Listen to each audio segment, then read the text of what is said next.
स्वयं का राज्याभिषेक कोई नारेबाजी नहीं बल्कि भीतर की सर्वोच्च जागृति। गुरु का सब कुछ छोड़ दो कहना आलस्य, पलायन या शून्यवाद का नियंत्रण नहीं बल्कि आत्म साम्राज्य की स्थापना है। जब मनुष्य कामना के पीछे भागने वाला दास नहीं रहता, धन के अंगणित में गुलाम नहीं बनता और समाज की स्वीकृति पाने के लिए अभिनय करने वाला पात्र नहीं रहता, तब पहली बार वह अपने अंतःकरण के सिंहासन पर बैठने योग्य होता है।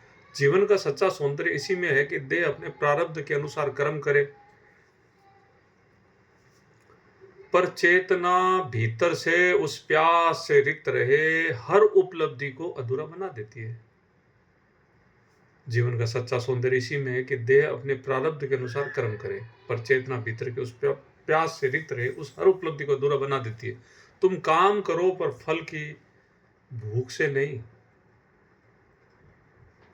तुम कर्म उतरोगे पर अधीर स्वार्थ से नहीं, तुम धर्म का आचरण करोगे पर पुण्य और संग्रह के व्यापारी बनकर नहीं, तुम संबंध निभाओ पर स्वामित्व की जकड़ नहीं, तुम संसार से चलो पर संसार को अपना अंत न मानो। यही वह गहन साधना है जहां मनुष्य बाहर से सक्रिय और भीतर से निर्विकार रहता है, जहां काम, अर्थ और धर्म अपने उचित स्थान पर रहते हैं पर आत्मा उनके अधीन नहीं होती। त्रिवर्ग को त्यागने का अर्थ जीवन के दायित्वों का भागना नहीं बल्कि उन्हें ऐसी निर्मल दृष्टि से निभाना है कि भीतर कोई ग्रंथि शेष न रहे, क्योंकि जब वासना की आग बुझती है तब कर्तव्य बोझ नहीं रहता, सेवा सौदेबाजी नहीं रहती और सदाचार किसी पुरस्कार की लालसा से नहीं बल्कि स्वभाव की सहजता से जन्म लेता है।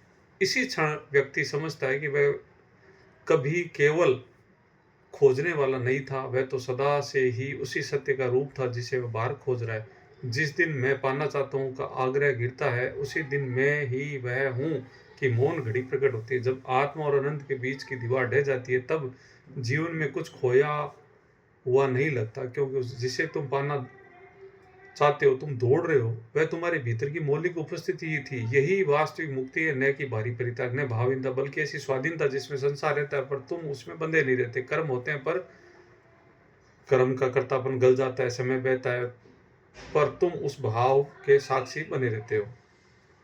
इसी को जागरण, इसी को वैभव और इसी को मनुष्य का परम गौरव कहते हैं। धन्यवाद।